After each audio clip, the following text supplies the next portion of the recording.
le presento al doctor Eric Israel García Mendizábal. Es egresado de la Facultad de Veterinaria, tiene una maestría en Ciencias Químico-Biológicas, diplomado en Infectología en Perros y Gatos y trabajó en Royal Canin, brindándonos asesoría en nutrición. Bueno, pues ahora sí, así corto, y ahora está trabajando con Beringer y pues ahora sí que nos da mucho gusto que esté con nosotros. Gracias.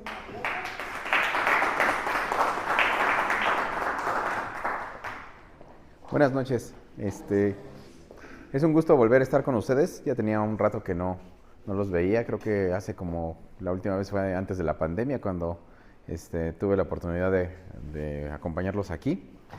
Y bueno, pues vamos a ver un tema, pues hasta cierto punto bastante básico, pero a veces es un poco desconocido y lo dejamos de lado. Muy importante porque son cosas que estamos viendo frecuentemente, estamos viendo diario y también estamos viendo en el ir y venir de los animales que nosotros tenemos como pacientes y que, bueno, a final de cuentas tienen un tutor y muchos de ellos tienen traslados a otros lugares de la República. Vamos a aprovechar aquí también para ver uno de los artículos, un artículo que se hizo por parte de Beringer, viendo también la necesidad de tener un estudio sobre la prevalencia de las enfermedades transmitidas por vectores, las más importantes. Ahorita lo vamos a ver, se los voy adelantando un poco, sería Ehrlichia, Anaplasma, Borrelia y también Dirofilaria. ¿Por qué es importante hablar? Y a veces es un poco extraño que hablemos un poco de Dirofilaria y de hecho a veces es como atípico en la zona centro porque tenemos una prevalencia muy baja de Dirofilaria. Pero lamentablemente a veces no hacemos el diagnóstico y tenemos el problema de Dirofilaria o algún perro llega a tener Dirofilaria y hay que empezar a hacer tratamiento y estamos desde ceros y ya no sabemos por dónde comenzar. Entonces ahorita vamos a hablar también un poco sobre Dirofilaria. En la parte de las costas, si alguno de ustedes ha tenido la posibilidad de ir a Veracruz, a Guerrero o incluso a la península de Yucatán, es una enfermedad muy prevalente en esas zonas. Toda la costa este y la costa oeste de México está lleno de Dirofilaria y allá pues es muy común hacer ese tipo de tratamientos. Pero hay otra cosa también muy común y en este caso son las enfermedades transmitidas por vectores y ustedes van a ver ahorita con este estudio que se hizo cuál es la prevalencia que tenemos de Ehrlichia, porque Ehrlichia sí lo tenemos en Ciudad de México, sí lo tenemos en la parte de toda el área conurbada y pues bueno, es importante que nosotros lo tengamos en consideración porque no nada más es un problema para los animales, sino también es un problema que puede ser una zoonosis.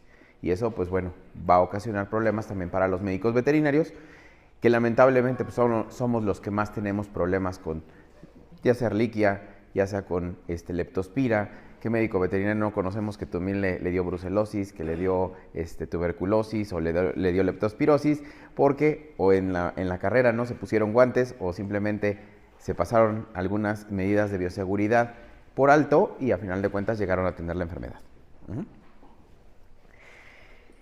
Y bueno, algo bien importante, vamos a ver cuáles son las afectaciones o las afecciones que llega a tener en la salud los ectoparásitos. Y en este caso nosotros sabemos que va a tener pérdida de sangre, la mayoría de ellos vamos a tener algunos artrópodos hematófagos, como las pulgas, como las garrapatas, pero también tenemos algunos otros que son histiófagos o que van a generar también el problema, como por ejemplo los ácaros de la sarna.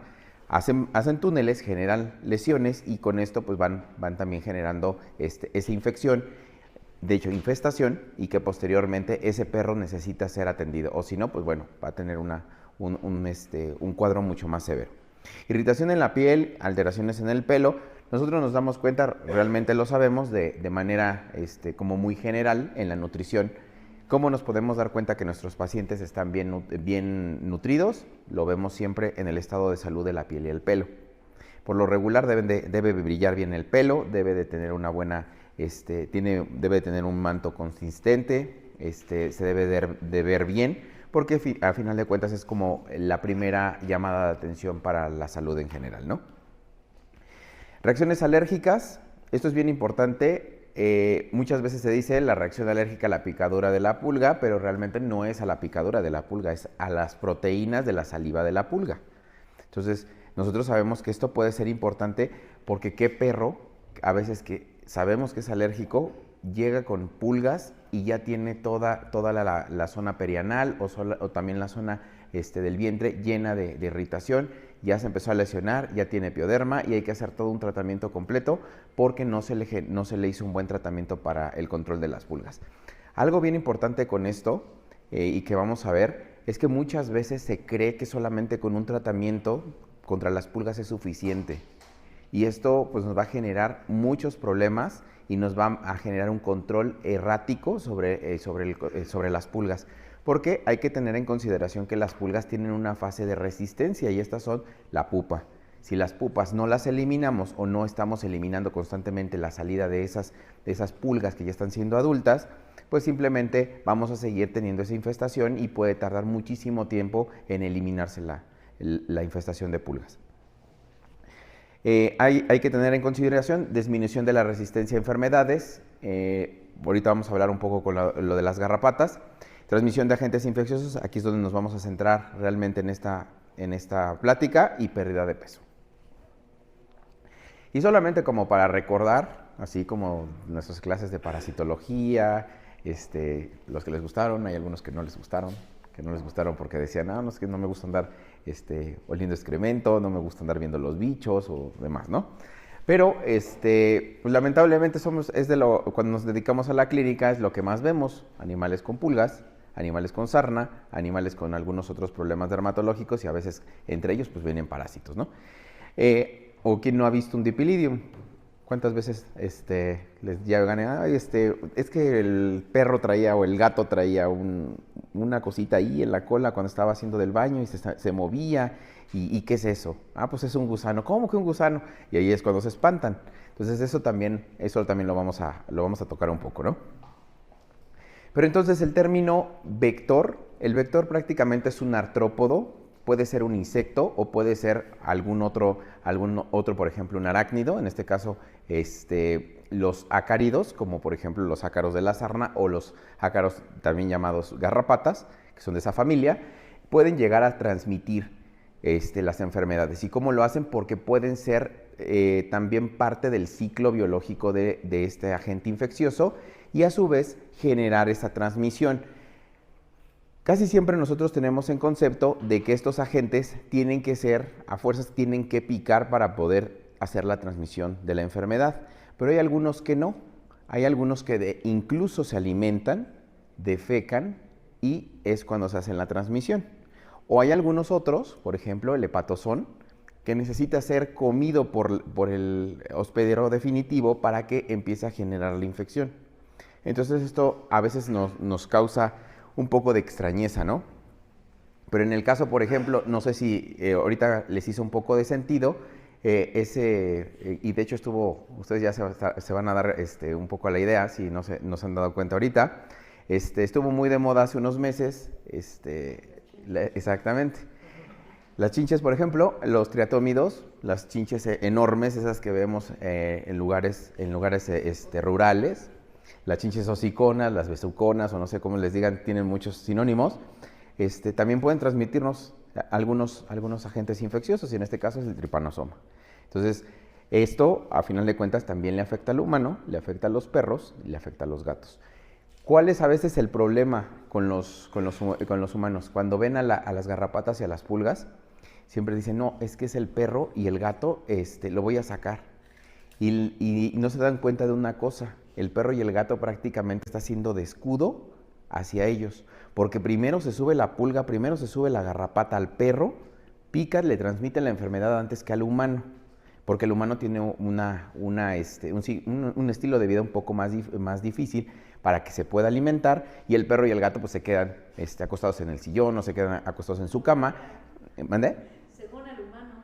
Sí, de hecho hay algunos que, bueno, se la pasan, por ejemplo, jugando mucho tiempo videojuegos y pues no se mueven, ¿no? Entonces, pues sí, ahí sí puede haber transmisión, ¿no? Entonces, vamos a hablar un poco de la pulga. La pulga, al final de cuentas, nosotros la podemos ver, sí, ya hay muchos tratamientos para matar a las pulgas, pero a veces no nos damos cuenta que cuando tenemos una infestación, al menos necesitamos hasta 7 7 meses completos o 7 meses seguidos de tratamiento, y tenemos que hacer control de ambiental, tenemos que hacer control sobre los adultos y también tenemos que hacer control en algunos casos sobre algunas fases larvarias o la fase larvaria.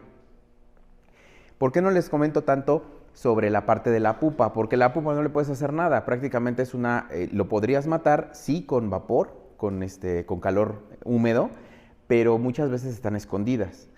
¿Cuál es la otra situación? Y a veces ya lo dejamos de lado. Si ustedes recuerdan, estos insectos son unos de los que provocaron una de las pandemias más fuertes hace miles de años, bueno, miles de años no, cientos de años. La peste negra fue transmitida por las pulgas, en este caso la pulga de la rata. La pulga de la rata tiene el nombre de Xenopsila keopis, era la que transmitía la Yersinia pestis. Y entonces, ¿por qué hubo una situación? Y si ustedes se dan cuenta, también viene ligada la parte veterinaria aquí, porque a algún papa se le hizo fácil decir que los gatos eran emisarios del demonio, y entonces empezaron en Europa a eliminar a los gatos, que eran los que empezaban a hacer el control sobre los roedores. Entonces empezó a haber, ya ven que en ese tiempo, en el oscurantismo, no había unas medidas de higiene excelentes, y pues bueno, en este caso, las pulgas vivían prácticamente con las ratas, con los humanos, entonces se hacía la transmisión. Y entonces el gato ya no estaba como un anfitrión para poder eliminar a los roedores. Entonces tenían una sobrepoblación de roedores y bueno, entonces empezó a haber una disminución en la población de los humanos. Entonces esto tenerlo siempre bien presente, porque si nos afecta a nosotros, también puede afectarle a los animales y posteriormente y viceversa, ¿no? Animales a nosotros. Simplemente una pulga puede vivir 3 semanas en una buena condición, en una temperatura, una vez que sube al ambiente. ¿Por qué me gusta comentarles esta situación? Porque muchas veces nosotros pensamos o tenemos la falsa idea de que si nosotros vemos una pulga y si en ese momento salta, vean así, de una forma muy imaginaria, salta la pulga y nos la comiéramos, ya nos estamos prácticamente infectando con Dipilidium. O que el perro simplemente porque vio una pulga se la comió, ya se infectó de Dipilidium. La situación aquí no es así. Primeramente, Dipilidium, bueno, primero la pulga se tiene que infectar cuando se come toda la bolsa ovígera, entonces, y es hasta muy apetitosa para las larvas. Entonces se empiezan a comer, empieza a generarse el cisticerco y se queda hasta cierto punto en un estadio donde no se mueve. Una vez que la pulga sube al hospedero, hay ese cambio de temperatura, hay cambios bioquímicos dentro de ese cisticercoide, de hecho el término es cisticercoide, hasta que pasa la fase infectiva, que es un metacéstodo. Una vez que ese metacéstodo ya está listo, empieza a mandarle también señales, extrañamente, como lo que pasa más o menos con toxoplasma, manda señales a la pulga para que empiece a moverse más lento y erráticamente y se acerca a la boca. Entonces la pulga es mucho más fácil comida por el perro o el gato. Entonces ya pasa y entonces empieza a generar esa infección que es la dipilidiosis. ¿Cuánto tarda una vez subiendo la pulga y que empieza a generarse el metacéstodo? 24 horas. Porque entonces los tratamientos actuales que matan rápidamente las pulgas evitan Dipilidium o son parte de la prevención para Dipilidium, precisamente por su rápida eficacia para matar a las pulgas. Entonces, ese es el primer punto, para que ustedes vean también la velocidad con la que les va a ayudar los tratamientos y el tener ese punto a su favor. Si el perro o el gato ya tiene dipilidiosis, hay que darles tratamiento, porque si no, pues no lo vamos a eliminar tan fácilmente. ¿Cuánto tarda más o menos el Dipilidium? Y ahorita que les estoy hablando así, porque es uno de los más importantes para las pulgas, más o menos tarda entre 5 y 6 semanas su periodo de prepatencia. Entonces, que entra y hasta que se hace el gusanote que nosotros luego vemos, ¿no?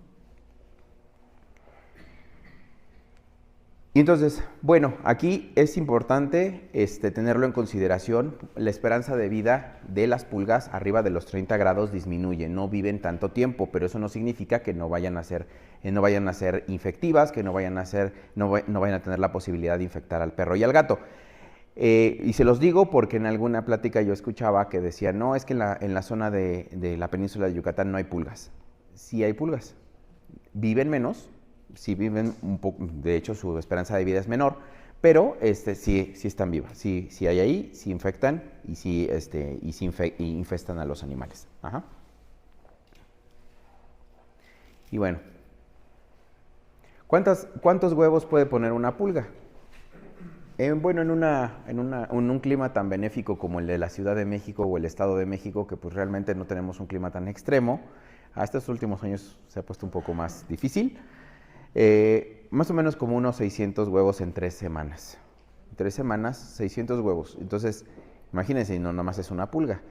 Hay algo que también tenemos en un concepto un poco extraño. Prácticamente la pulga que se sube al perro o al gato no se baja y anda migrando y buscando otro hospedero. Se queda encima de ese hospedero, o sea, de ese perro o ese gato. Raramente se baja y empieza a consumir sangre entre los primeros 10 a 20 minutos. Entonces, rápidamente puede generar alguna transmisión de agentes infecciosos, como cuál, en el caso de la pulga del gato, Rickettsia felis. Entonces, eso también tenerlo. ¿Cuánto tarda más o menos en hacer la transmisión de Rickettsia felis? Más o menos alrededor de unas 4 horas. Entonces, eso son muy poquitas horas para hacer esa transmisión. En algunas literaturas te dice que en menos de 1 hora ya está haciendo la transmisión del agente infeccioso. Entonces, tenerlo presente. Salud, doctora. Y bueno, ¿qué otra cosa es importante también tenerlo aquí? Por ejemplo, Mycoplasma haemophilus casi nunca lo escuchamos. Cuando tenemos algún problema de anemia con los gatos, hay que hacerles también, pues tenemos que hacer frotis, tenemos que hacer algunas pruebas para poder diagnosticar si tenemos hemoparásitos. Por lo regular no damos por hecho con los gatos que puedan llegar a tenerlos, pero hay que tener en consideración, los gatos son muy buenos para despulgarse, son muy buenos para quitarse las garrapatas, son excelentes.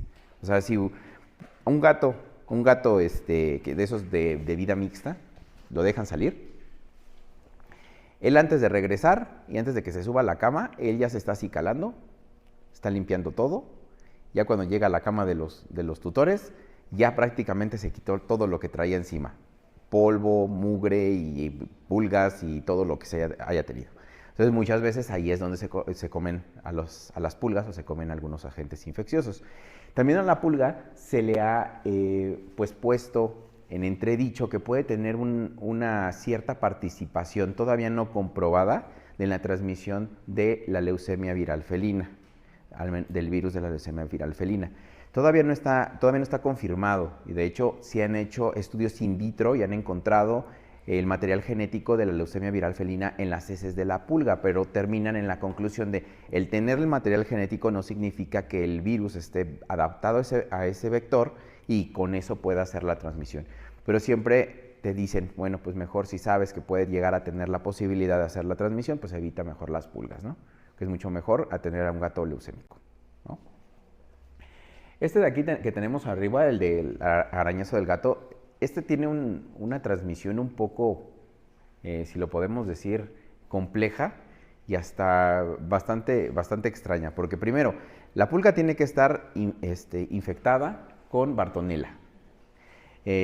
Una vez que está infectada, tiene que defecar la pulga y el gato en las uñas tiene que tener las heces o la pulga tiene que defecar muy cerca de donde están los arañazos del gato para que haya la transmisión de Bartonella. Esa es como la clásica, ¿no? Hay algunas otras formas, ¿no? Pero esa es como la normal o la más común. Entonces esto sí tenerlo presente. Podemos tener una gran cantidad de agentes infecciosos, aunque la pulga ya no es lo más común, que lo pensemos como un vector realmente importante, sigue siendo y seguirá siendo un vector importante para nosotros, al menos en la zona centro. No sé cuántos hayan visto garrapatas aquí o cuántos se los hayan llevado por garrapatas. ¿Sí? Ok. ¿De aquí de la Ciudad de México? ¿Parque México? Ah, bueno. Ok. También les pregunto porque, por ejemplo, algunos médicos que son de Texcoco, es una zona borreguera. Entonces también hay posibilidades de que allá haya bastantes garrapatas o hay algunos otros, algunos de hecho piojos y demás, ¿no? Bueno, unos borregos, pero... En Hidalgo, sí. De hecho, en Hidalgo, los triatómidos sí son bastante comunes. En las zonas de la sierra son bastante comunes los triatómidos. Entonces, pues también hay que tenerlo presente, ¿no? Y bueno, esta sí, si la pulga es mala, esta es peor. Esta de verdad, ahora sí que es el emisario de la muerte, porque realmente tiene muchos agentes infecciosos que pues, se pueden transmitir a partir de la picadura de la garrapata. Ehrlichia, anaplasma, borrelia. También tenemos algunas enfermedades rickettsiales, por ejemplo, Rickettsia rickettsii es un problema en el norte de México. Hay gente que ha muerto por Rickettsia precisamente porque tienen una gran cantidad de garrapatas. La situación con las garrapatas es que ustedes saben, son muy sigilosas, suben. La situación también es que a veces no conocemos muy bien la parte del ciclo biológico de las garrapatas. Independientemente de la parte que si es de 2 hospedadores, de 3 hospedadores, no importa tanto eso, sino cuánto tiempo tarda en alimentarse. Muchas veces la garrapata sube, busca un lugar en donde fijarse. Más o menos eso tarda como alrededor de unas 4 horas.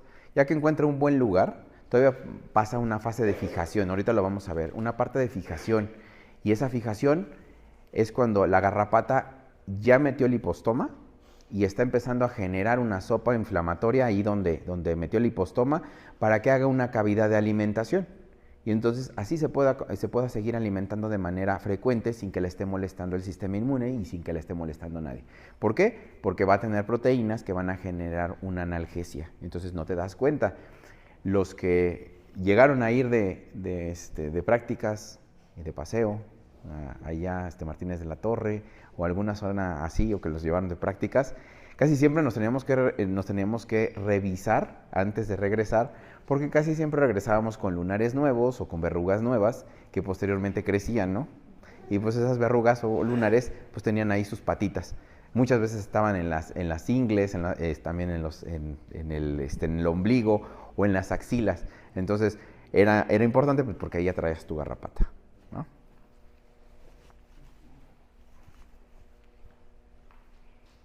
Y bueno, hay algunas garrapatas que trepan, hay algunas que no, hay unas que tienen hipostoma largo, otras que tienen hipostoma corto, pero eso lo veríamos así, lo vamos a ver así como más corto porque son muchas especies. Pero aquí lo importante es que detectan muy bien la temperatura, detectan muy bien el CO2. Entonces hay algunas, como por ejemplo Ixodes, que puede estar arriba esperando que llegue su hospedador, estira sus patitas, porque ahí tiene receptores para el CO2, receptores para el calor, y en el momento en que pasa el animal, ya sea de 4 patas o de 2 patas, lo agarra y se sube, ¿no? Una garrapata, por ejemplo, puede vivir prácticamente 1 año sin comer. Entonces, ¿qué ventajas tienen? Es una ventaja evolutiva también. ¿Cuántas garrapatas, cuántos habíamos dicho que podía dejar cuántos huevos puede dejar una pulga? Pues la garrapata puede dejar 4,000. Entonces, imagínense una garrapata, y de hecho cuando luego sacan los nidos o donde tienen las garrapatas todos sus huevos, se ve horrible, o sea, todo lleno de huevo de garrapata, inmenso, o sea, eso todo va a salir y va a empezar a infestar animales, ¿no? Entonces, esto es bien importante con la parte de las garrapatas. Las garrapatas no van a consumir alimento luego. Pueden pasar alrededor de unas 6 horas o incluso un poco más en la fase de fijación y, como les decía, meten el hipostoma, empiezan a generar algunas proteínas proteolíticas que lo que van a hacer es moler todo ese conjunto de tejido que está cerca del hipostoma. También sacan algunas proteínas que les van a servir de cemento para la fijación, para que no se eliminen fácilmente. No sé si les ha tocado algunas veces que cuando quitan las garrapatas se queda la cabeza o se queda una parte que en este caso es el idiosoma, el natosoma. Entonces, cuando lo quitan, pues se queda ahí. Y entonces dicen, no tienes que exprimir a la garrapata, porque si exprimes a la garrapata, salen todos los componentes que pueden generar una reacción alérgica. Entonces hay que quitarlas de cierta manera, pero a veces es complicado porque está bien fijado el hipostoma con sus proteínas que generó, digamos, un cemento ahí. ¿Qué pasa también? Las garrapatas, hay algunas especies, por ejemplo, Ixodes, Dermacentor y Amblyomma, generan veneno. No sé si han tenido la posibilidad o han tenido algún paciente que llegan a tener parálisis por picadura de garrapata o por toxina de garrapata. La parálisis es una parálisis ascendente, entonces empieza desde los miembros posteriores o de donde se esté agarrando la garrapata, pero casi siempre va de abajo hacia arriba. Entonces el perro deja de moverse y casi siempre te preguntan, ¿y cómo quitamos eso? Matando a la garrapata, no hay otra forma. ¿Por qué? Porque es una neurotoxina, todavía no está bien catalogada qué tipo de neurotoxina es, pero al eliminar a la garrapata va a llegar un momento en que el perro vuelve a tener hasta cierto punto movilidad. Pero es importante que sí lo eliminen. Hay algunos humanos que incluso hasta les pueden dar convulsiones o terminan muriendo por la picadura de garrapata porque no se dan cuenta que tenían una garrapata. Es lo que les decía. Incluso hay algunos que se pueden meter a cavidades, o puede estar, por ejemplo, cerca del escroto, o se meten igual cerca de los labios vaginales y no se dan cuenta. Entonces ahí está la garrapata, está pues dando veneno o está inyectando veneno y también pues está consumiendo sangre. Esta fase de ingestión, la garrapata ingiere una gran cantidad de líquido y nosotros diríamos, pues va a tener se puede agarrar y se puede reventar por el choque osmótico, porque vamos a tener una gran cantidad, vamos a tener, en este caso ya no es trasudado, es un exudado inflamatorio, cuando la garrapata ya picó y hay un exudado. Entonces, ¿qué es lo que hace? Tiene la garrapata la posibilidad de tener proteínas que van a mantener ese equilibrio osmótico para que no se reviente. Entonces, por ejemplo, no sé si alguna vez han visto una garrapata del género Rhipicephalus, que se ponen enormes, son unas cosas así, ven a la hembra y está súper gorda, tiene unas patitas y su escudo chiquitito, precisamente porque tiene la capacidad de distender todo su cuerpo, y una vez que ya está distendida a veces se suelta y pues es cuando empieza a poner todos los huevos, ¿no?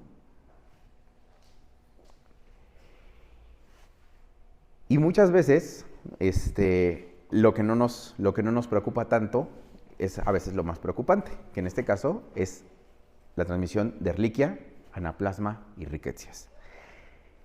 Aquí, por ejemplo, ustedes pueden ver cuánto tiempo tarda más o menos una bacteria en ser inoculada, entre 3 horas y 24 horas. ¿Cuál es el problema? Que no nada más va a transmitir bacterias, va a transmitir virus. Y los virus, de hecho, se transmiten en menos de 1 hora. Aunque tengamos al desparasitante más rápido, va a haber transmisión de agentes virales. Entonces, eso sí ténganlo bien presente. Sí podemos tener control y disminución sobre la transmisión sobre Ehrlichia y Anaplasma hasta cierto punto, pero de los virales no. ¿Por qué? Necesitaríamos un repelente. Entonces, aquí es donde vienen diferentes tratamientos para garrapatas, para pulgas. Repelentes, tratamientos sistémicos o tratamientos por contacto, precisamente porque no es fácil a veces hacer el control. Ya cuando te das cuenta de qué tipo de enfermedades puede transmitir, ahí es donde te da miedo. Y de hecho, por ejemplo, no es el mismo agente transmisor, pero por ejemplo, la enfermedad del virus del oeste del Nilo, se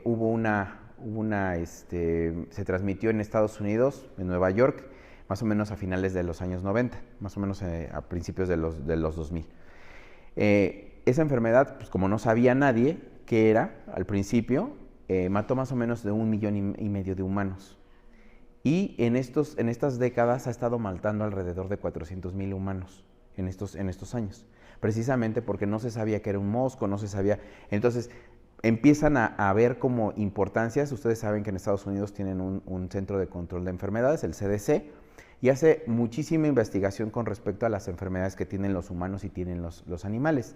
Y con esto es con lo que podemos llegar y tener más información. De hecho, en Estados Unidos hay una asociación específica, por ejemplo, de otra enfermedad que es transmitida por vectores, en este caso el gusano del corazón.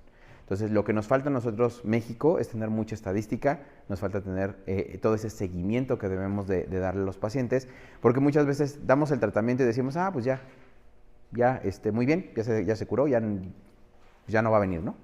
Pero podemos llegar a tener algunos fracasos en los tratamientos. Ahorita vamos a ver con dirofilaria, que es uno de los casos más tangibles que podemos llegar a ver, ¿no?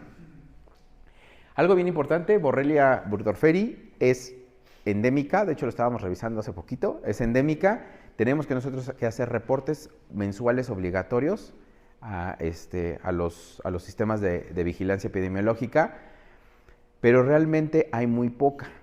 De hecho, no se diagnostica tanto. ¿Cuál es la situación? Que prácticamente el que le pega es al humano. Sí le pega al perro, sí le pega a algunas otras especies, pero el humano es el que se la pasa peor, porque es el que él tiene la enfermedad de Lyme. Entonces esta es una de las 3 especies de espiroquetas que hay, de esas bacterias que comparte la forma con Leptospira. Y pues bueno, algo muy característico, donde muerde la garrapata empieza a haber un eritema y en medio es un círculo rojo y luego se hace un anillo y eso se le llama eritema migrans. Es donde está la bacteria y empieza a generar una migración hacia los diferentes órganos. ¿Qué pasa? Si nosotros la diagnosticamos a tiempo, pues podemos tener un buen tratamiento y la eliminamos, ¿no? Si no la diagnostican a tiempo, que es muchas veces lo que pasa con las enfermedades infecciosas en México, pues tienes una enfermedad crónica, empiezas a tener problemas articulares, empiezas hasta incluso a tener problemas nerviosos y pues muchas veces las personas mueren por una enfermedad de Lyme crónica, ¿no? Entonces, eso sí, una vez que ya es crónica, prácticamente el tratamiento ya no funciona de manera apropiada. Algo que también, por ejemplo, no sé si ustedes se acuerdan, hace 10 años, y esto digo hace 10 años porque antes de que entraran las isosazolinas, que voy a hablar un poco de eso de manera general, babesia era un problema en algunas zonas. ¿Por qué? Porque se transmitían a partir también de las garrapatas. Y estos protozoarios generaban también anemias, generaban la piroplasmosis y muchos de los perros estaban todos anémicos y lo peor del asunto es que era muy difícil tratarlos porque no se curan. Igual los humanos cuando tienen babesia es muy difícil tratarlos porque tampoco se curan. Entonces, cuando empieza a haber las isosazolinas o se empiezan a hacer tratamientos mucho más eficaces y rápidos para matar a las garrapatas, se empieza a disminuir la prevalencia de babesia porque la transmisión es extremadamente larga. Tarda entre 2 y 3 días o incluso un poco más en hacer la transmisión de ese agente etiológico. Entonces, tenemos una gran ventaja porque miren, por ejemplo, para Borrelia y para babesia podemos evitar la transmisión de enfermedades infecciosas con el uso de las isosazolinas. Se los voy a decir de manera general, ustedes ya las conocen, tenemos afoxolaner, tenemos lotilaner, tenemos sarolaner y también tenemos fluralaner. Las prácticamente matan de la misma manera. Algunas son de concentraciones altas, otras de concentraciones bajas, pero prácticamente la velocidad de derribo es muy rápida en la mayoría. ¿Cuál es el problema con las garrapatas? Y es aquí también por si llegan a tener algún problema con garrapatas. Como les comenté, la parte de fijación significa que la garrapata todavía no consume sangre. Si la garrapata la agarran en ese estadio y ustedes ya le dieron el tratamiento porque ese perro estaba garrapatoso, ustedes van a pensar que no tiene eficacia, pero es porque la garrapata todavía no consume sangre. Para estos tratamientos necesita consumir sangre. Y ese es el gran problema. Entonces, por eso es necesario a veces hacer los conjuntos o los tratamientos multimodales. ¿Por qué? Porque necesitamos es una zona muy llena de garrapatas, por ejemplo, nos vamos a la zona de Veracruz, está muy llena de garrapatas, tengo que hacer uso de algunos repelentes, por ejemplo, ustedes saben que hay unos collares que duran 6 meses, hay otros que duran 8 meses, y esto pues nos ayuda, no los va a evitar porque la presión epidemiológica es muy alta, pero va a disminuir la posibilidad. Si pasan, por ejemplo, digamos de 100 garrapatas van a pasar 10, esas 10 garrapatas al momento de que empiezan a consumir alimento tienen agentes infecciosos, pero no te van a pasar la misma cantidad de esas 10 garrapatas que si fueran las 100.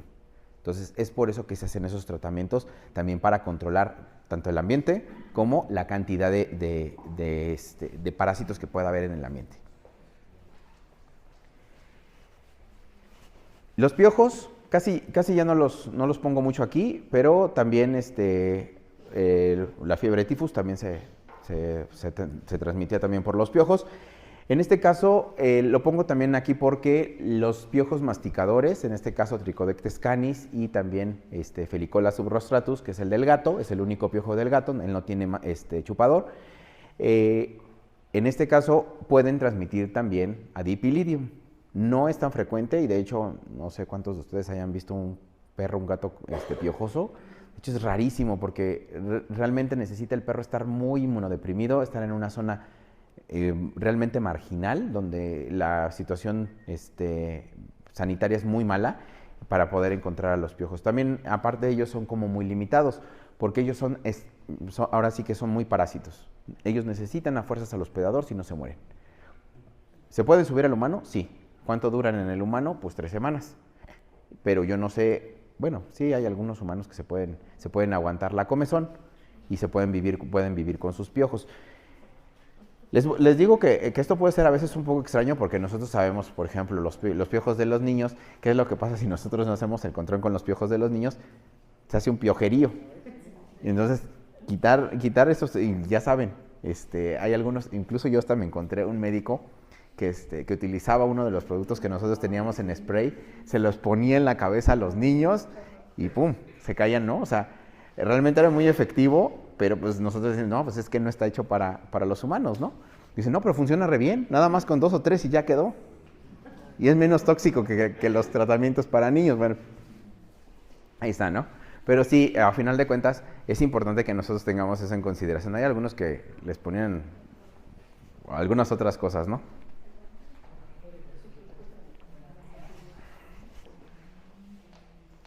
Y bueno, voy a hacer la aclaración aquí. Ehrlichia, Anaplasma, también Rickettsia, y también hay otra que se llama Wolbachia. Son de la familia Rickettsial, o son Rickettsias. Propiamente algunos dicen que no son bacterias, otros dicen que sí, pero nosotros propiamente lo conocemos como que son bacterias intracelulares. Tienen algunas características diferenciales con respecto a las tinciones de Gram y demás, pero sí son bacterias. En este punto, por ejemplo, ustedes pueden ver, ahí les pongo como las más importantes.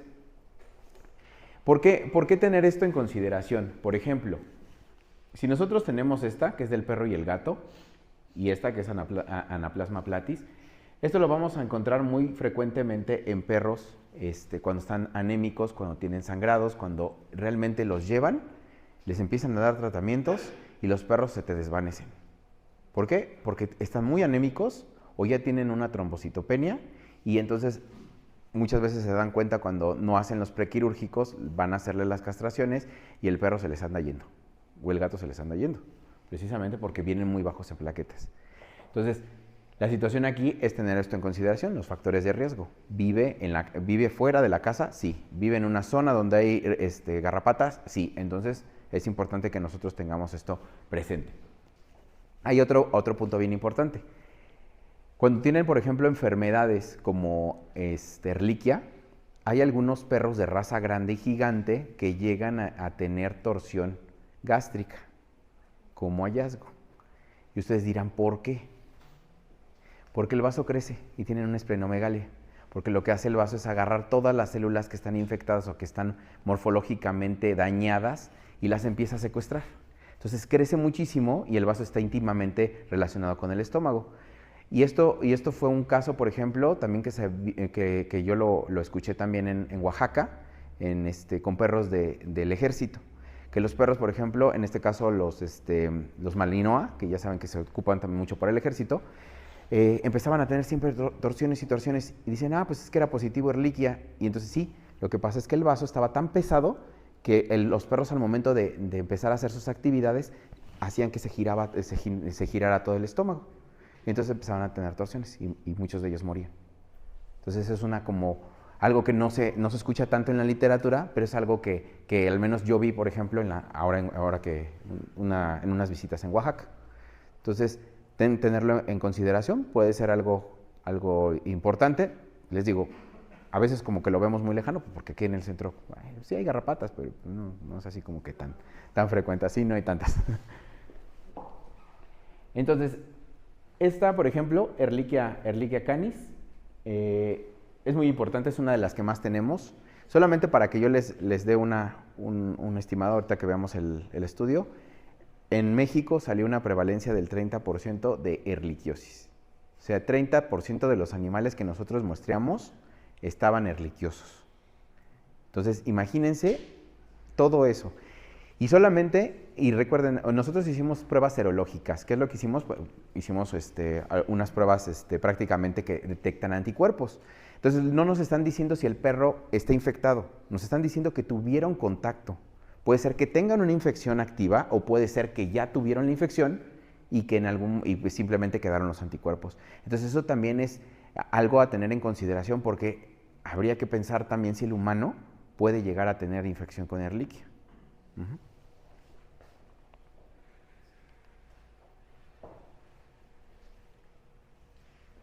Y bien, por ejemplo, aquí se sospecha, por ejemplo, prácticamente las garrapatas son las que nos mandan todos estos agentes etiológicos, son los que son como los grandes transmisores de entre muchas de las especies que tenemos. Algo bien a tener en consideración, las pulgas siguen siendo importantes para Mycoplasma haemophilus y todavía no se ha determinado muy bien cómo es el rol de la pulga, pero sí se sabe qué es eso y de hecho es subdiagnosticada la hemoplasmosis en los gatos. Déjenme ver cuánto tiempo me queda.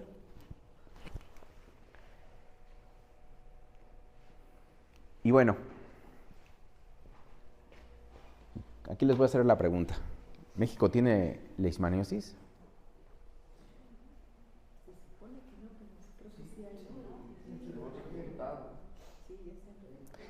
De hecho, es algo bien extraño porque dicen que México no tiene leishmaniosis. Y sí, ya lo había escuchado. Pero sí, no sé si alguna vez ustedes habían escuchado que esa es la enfermedad del chiclero. Y esa se ve mucho en la península de Yucatán. Y los flebotomos sí están presentes en la península de Yucatán. Y hay muchos perros que tienen leishmaniosis.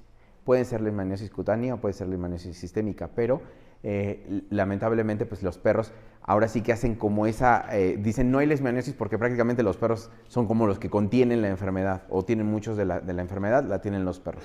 Entonces sí hay en México, pero no es tan diagnosticada. Y en este caso, pues bueno, tenerlo esto bien presente. El flebotomo pues es un mosquito muy pequeñito, es bastante molesto porque incluso a veces pasa a través de los mosquiteros, sí se puede pasar. Y es bastante canijo porque sí pica y sí duele bastante, sí te hace ahí las ronchitas. Entonces, nada más para que lo tengan ahí presente. ¿Y por qué se los digo? Porque muchas veces nos vamos de vacaciones o algunas veces nos invitan a congresos y nos vamos a Cancún o nos vamos a Quintana Roo. Entonces, pues ahí es cuando podemos llegar a tener este contacto, ¿no? Trypanosoma cruzi, bueno, ya ahorita la hablamos un poco. Hepatozón, tanto canis como americanum. Eso es lo que les comentaba. Nosotros pensaríamos, bueno, pues si la garrapata pues no picó, pero si la garrapata se la comió el perro, les va a dar estos dos protozoarios. Y sí les pueden generar severos problemas y son hemoparásitos bastante frecuentes que van a generar, en muchos casos, problemas hepáticos y a su vez pues, va a generar problemas en el perro, ¿no? Problemas en coagulación, problemas también en el conteo sanguíneo y algunos de ellos anémicos y demás. Igual, el Citoxón felis, no es tan diagnosticado, también se dice que tiene que comérselo el gato, se tiene que comer a la garrapata, por eso les digo, los gatos son bastante buenos para ello, y pues tenerlo presente.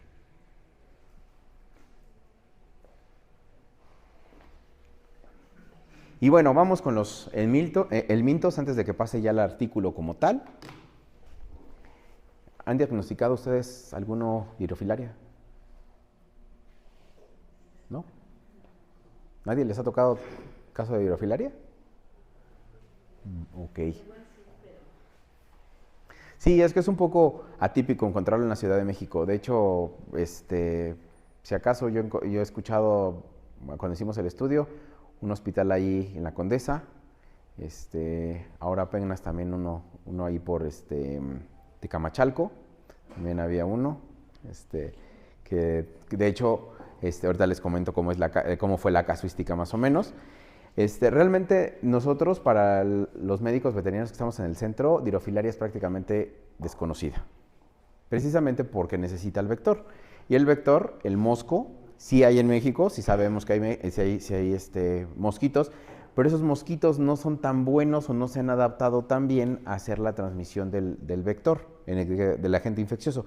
¿Por qué? Porque el agente infeccioso necesita mínimo entre 13 y 15 grados centígrados en todo el año para empezar a tener esa maduración desde la L1 hasta la L3. Y aquí siempre les hago esa aclaración. Dirofilaria, prácticamente los médicos siempre se van con, hay microfilaria en sangre, va a ser infeccioso para otros animales. Las microfilarias no son la fase infectiva para el perro. Eso lo vamos poniendo en claro, es para el mosco.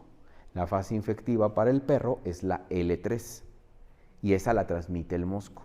Si ustedes, por ejemplo, hicieran una transfusión de un perro, dicen, no, pues es que este perro tiene microfilarias, no tengo otro perro con qué transfundirle, lo pueden hacer. Las microfilarias no le van a hacer nada al perro. Lo que te está diciendo muy probablemente o que hubo una infección transplacentaria o que ya hay dirofilarias adultas en ese perro que están generando las microfilarias. Pero si ustedes hacen esa transmisión de esas microfilarias de un perro a otro, no le van a generar absolutamente nada, porque necesita primero pasar por el mosco.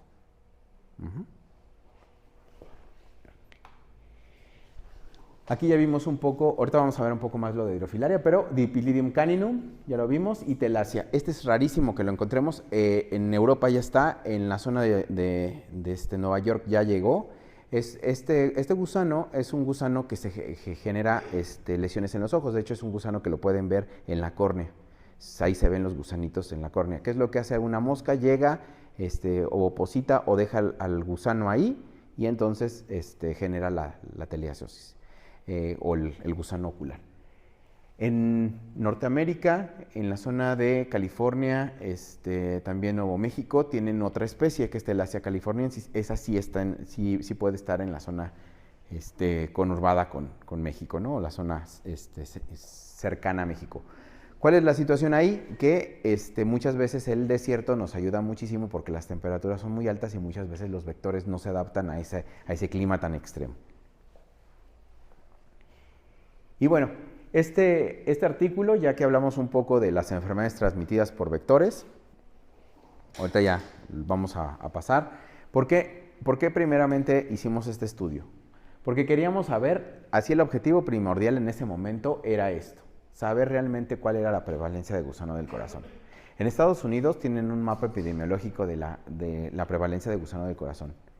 Es muy grande, de hecho, toda la zona este de Estados Unidos está llena de gusano del corazón.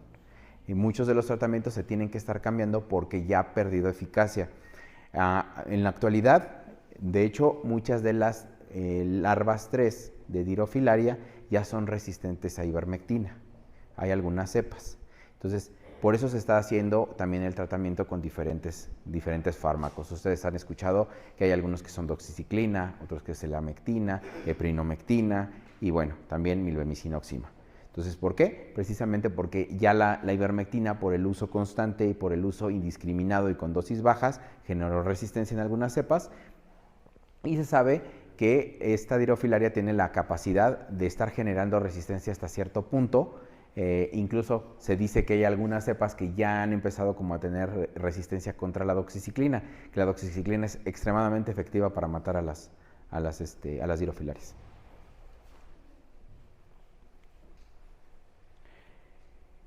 Fueron el número de muestras que obtuvimos, 3.522, 110 clínicas veterinarias, se hizo entre las dos, clínicas veterinarias y refugios caninos, y nos llevamos una gran sorpresa.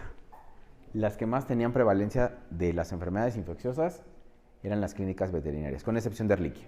Los de Ehrlichia eran refugios caninos. Algo bien curioso, la situación es que las personas utilizan un tratamiento que utilizamos para Ehrlichia, para anaplasma, para leptospira. ¿Qué fármaco ustedes creen que ocupan frecuentemente? Es un antibiótico. Doxiciclina.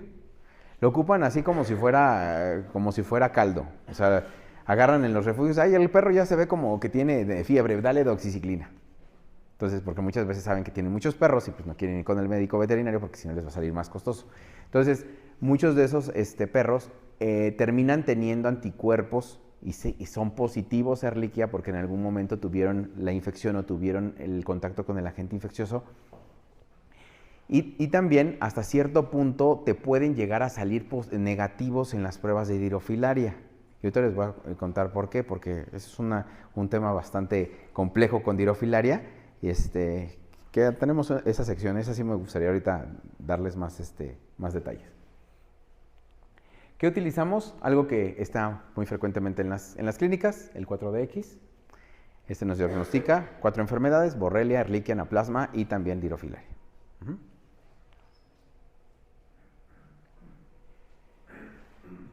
Muestreamos 22 estados de la República, la mayoría, casi toda esta franja. Los que no muestreamos prácticamente fueron los de la zona centro. Ciudad de México sí, Estado de México sí y Morelos también. Entonces,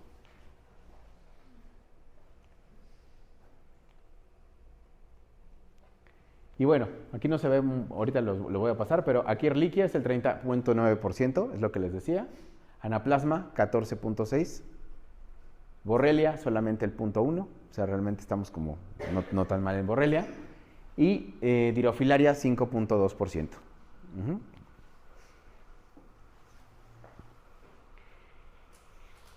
¿Cuál es el punto aquí?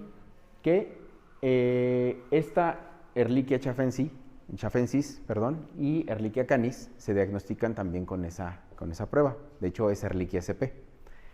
Entonces, aquí también lo que nos puede decir es que ese humano puede estar también en contacto con garrapatas que están infectadas con Ehrlichia chafensis y generarles la infección. Entonces, esto también nos pone en antesala de que recordar una sola salud. Si el perro está saludable, el humano debe, por consiguiente, también estar saludable. Muchas veces, incluso se los comento, es extraño, pero se desparasitan más veces los perros que los humanos. A veces los perros, los gatos comen mejor que los humanos, hay algunos, pero los que sí son perrijos y gatijos, se la viven muy bien. De hecho, comen muy bien. Por ejemplo, mis gatos, mi perro también son perrijos y gatijos, comen muy bien. De hecho, yo digo, creo que hasta comen a veces mejor que yo. Comen las veces necesarias, comen alimento bueno, se les desparasita, se les vacuna. ¿Y nosotros cuántas veces vamos al médico? Solamente ya cuando nos está dando un dolor muy fuerte o ya nos sentimos muy mal, ahora sí vamos con el médico, ¿no? Pero si no, recurrimos a la farmacia que tenemos ahí en el consultorio. Entonces, tenerlo presente, esta es la enfermedad más prevalente de las que hablamos, 30.9%, no es poca cosa. Y en algunas zonas rebasaba el 40%. De hecho, en algunas era hasta el 50% de los perros que muestremos. Anaplasma. Pues es un primo hermano, es igual de un rickettsial, pero no es tan prevalente. De hecho, es la mitad de lo que tenía Ehrlichia. Pero la situación es que también nos genera trombocitopenia, nos genera algunas otras infecciones, y entre ellas también vamos a tener la anaplasmosis granulocítica humana. Entonces, Phagocytophilum también le puede dar a los humanos. ¿Qué garrapatas lo pueden hacer? El género Ixodes. Y también les había comentado, el género Ixodes también produce veneno. Entonces, esa garrapata, pues, casi siempre nos preguntan, pues es que tal producto tiene para 10 garrapatas, para 20 garrapatas, para 15 garrapatas. ¿Cuántas garrapatas tienes tú? Y les dices, bueno, ¿cuántos médicos veterinarios se dan a la tarea de hacer la diferenciación de las diferentes especies de garrapatas? Tú lo que quieres cuando ves a la garrapata es que se muera, no que pues es amblioma, mira, por el escudo, y voy a hacer aquí con las claves taxonómicas y ver qué especie es. O sea, realmente no. Sí lo hacen los laboratorios para poder determinar cuáles son sus especies blanco, pero realmente los médicos veterinarios lo que queremos es que se caigan. Y también hay otra cosa, los médicos veterinarios no queremos que se acaben ni las garrapatas ni las pulgas, solamente las queremos controlar, porque son, ya saben, ¿no? Y bueno, en este caso, Borrelia. Vamos con otra de las importantes, la que genera la enfermedad de Lyme. En México se supone que no hay. Eso es lo que dicen. Pues bueno, en estos estados encontramos. Poquitas, pero encontramos. Entonces, tenerlo presente. De hecho, uno donde conseguimos la mayor cantidad de muestras fue en Guerrero. Y ese perro, pues ya no regresó. Ya no regresó a que se le diera el seguimiento, nada más se le sacó sangre, se dio positivo, pero ya nunca regresó. Entonces, quién sabe qué fue de él. Otro de los perros fue un perro que murió, y de hecho pues murió también por una enfermedad infecciosa, entonces no sabemos si fue que le dio borreliosis, ¿no? Y bueno, ahora viene la parte importante de Dirofilaria. Parte de Ehrlichia y Anaplasma, porque lo vimos con la doxiciclina, pues también lo podemos controlar muy bien. ¿Por qué quiero hablar un poco de Dirofilaria? Porque prácticamente no sabemos mucho de ella en la zona centro, no tenemos mucho contacto con ella. Es una enfermedad hasta cierto punto para nosotros es como exótica.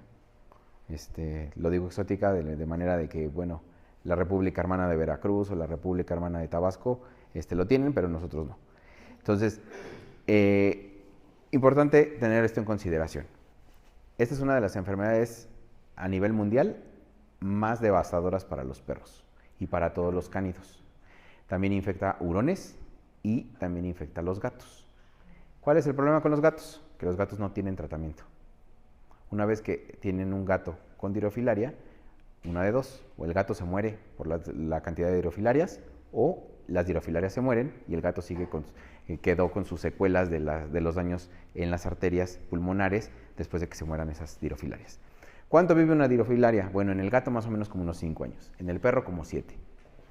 ¿Cuántas dirofilarias puede tener un gato? Un gato por lo regular tiene alrededor de unas 5 a 10 por mucho, porque realmente pues tampoco su arteria pulmonar es tan grande. ¿Cuántas tiene un perro?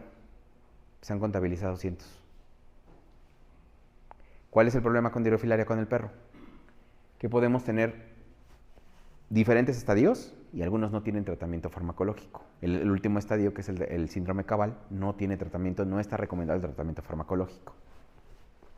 En este caso, por ejemplo, si lo recordamos, de hecho, les voy a ser bien sincero, la parte de este ciclo de vida de este parásito en las facultades es como bien ambiguo, o sea, nada más te dicen, pues tiene esto y tiene el otro, pero nunca te dicen realmente cómo es el ciclo de vida, cuánto tiempo tarda, cuál es la fase infectiva para tal o cual, si para el mosco o para el perro.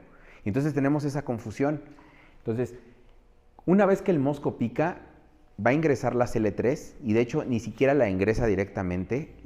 Una vez que hace el canalículo con el que metió la probóscide, la saliva que queda afuera puede llegar a tener las larvitas L3 de dirofilaria. Entonces entran por esa solución de continuidad, por ese canalito, y es como lo hacen. No lo hace directamente el mosco, no hace la transmisión directamente el mosco.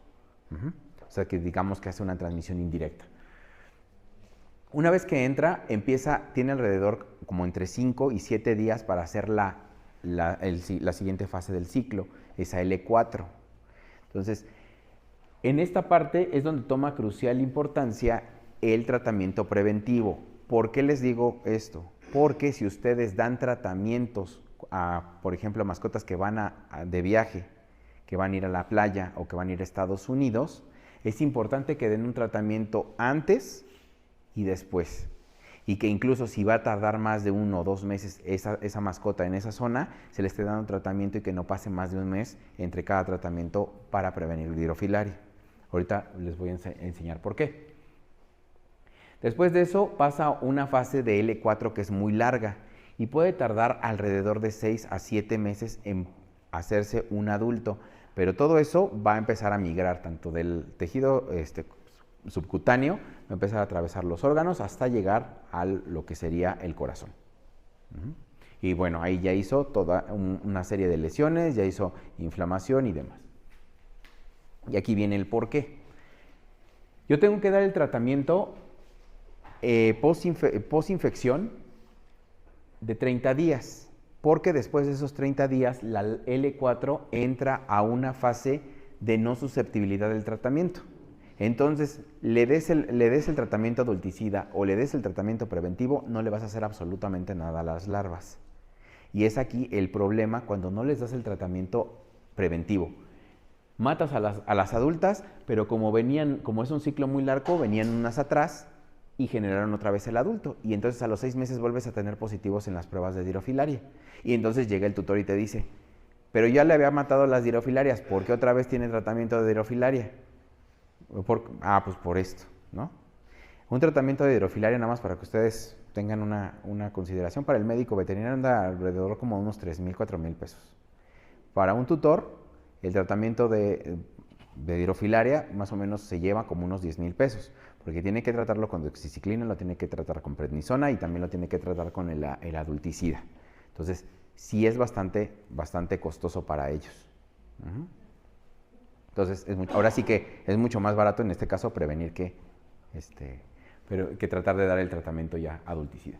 Entonces, esto es bien importante porque si nosotros no damos ese tratamiento antes, ese perro va a estar expuesto.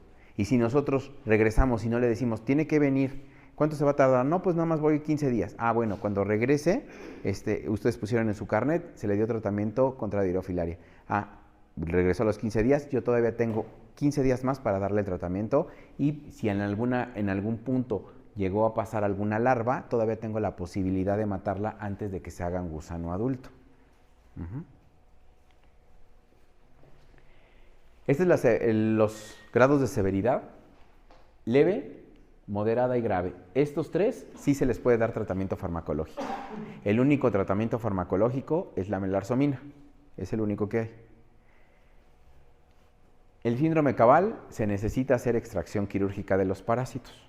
Entonces ahí se tiene que meter como una pinza tipo caimán, se mete por la cava y se van sacando los gusanos.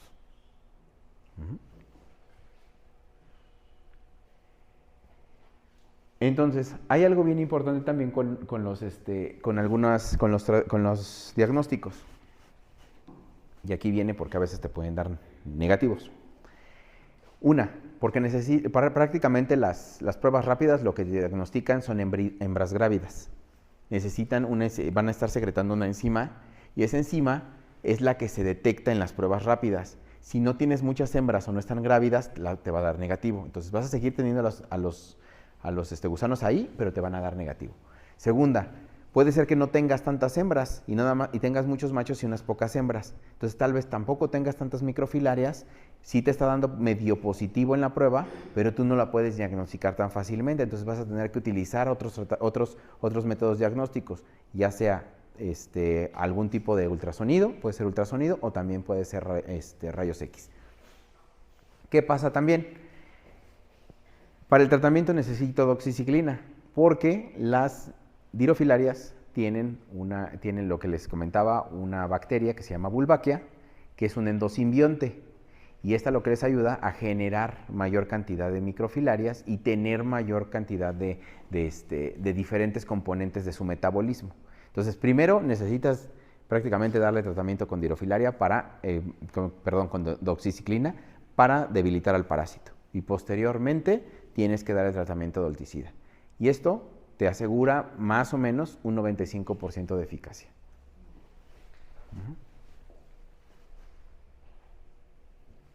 Y bueno, aquí pueden ver, todo esto está lleno de dirofilaria. ¿Quién tiene clientes que van de paseo a las costas? ¿Sí?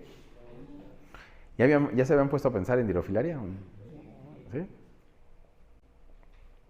Bueno, es importante eso, tenerlo en consideración, no dejarlo de un lado y a final de cuentas, pues bueno, ver que también podemos tener coinfecciones y esas coinfecciones también van a debilitar más al perro y bueno, los tratamientos van a ser mucho más difíciles, ¿no?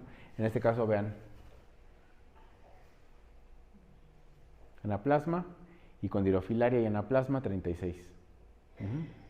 Entonces, 38.4% de las muestras positivas tuvieron coinfecciones. Entonces, esto nos pone a pensar, por eso la plática, yo les digo, es como muy básica en el aspecto de que vemos cosas que, pues sí, son garrapatas, son pulgas, pero hay que a veces tenerlo en consideración con nuestros pacientes que viajan o que tienen un contacto con algunos otros animales.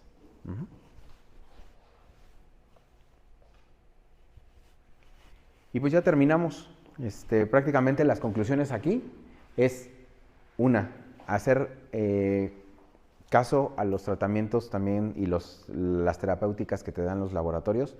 Por favor, una de las situaciones que hemos tenido frecuentemente, ustedes saben que siempre va a haber algunas cuestiones comerciales, algunas cuestiones de clonaciones, cuestiones de mercado negro y demás, pero siempre tener esto en consideración, no fragmenten los masticables de ninguna clase, si no están sugeridos por los laboratorios, no los fragmenten, porque tienen la posibilidad de bajarle la eficacia. Si ustedes bajan la eficacia, hasta cierto punto lo que van a generar es tolerancia por parte de los parásitos y en algún momento resistencia.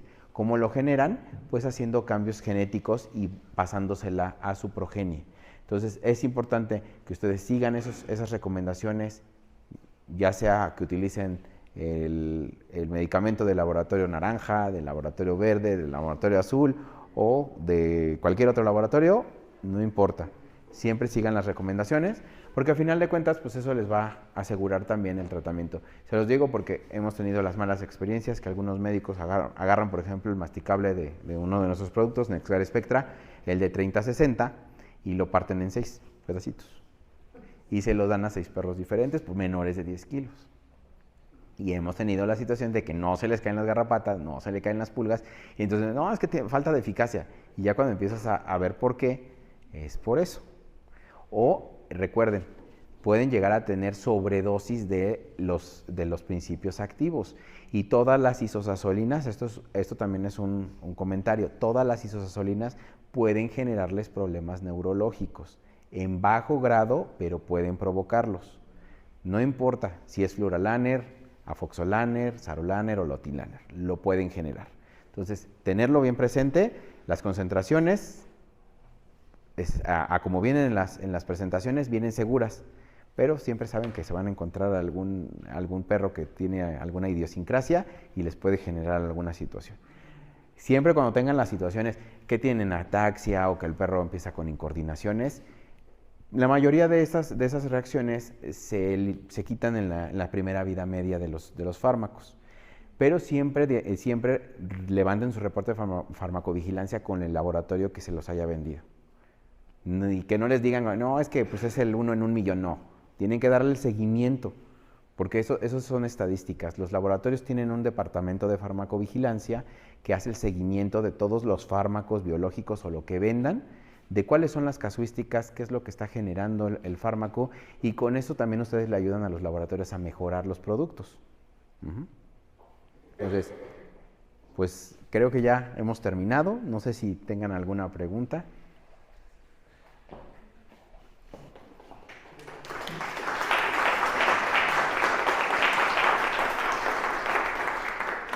¿Preguntas, doctores?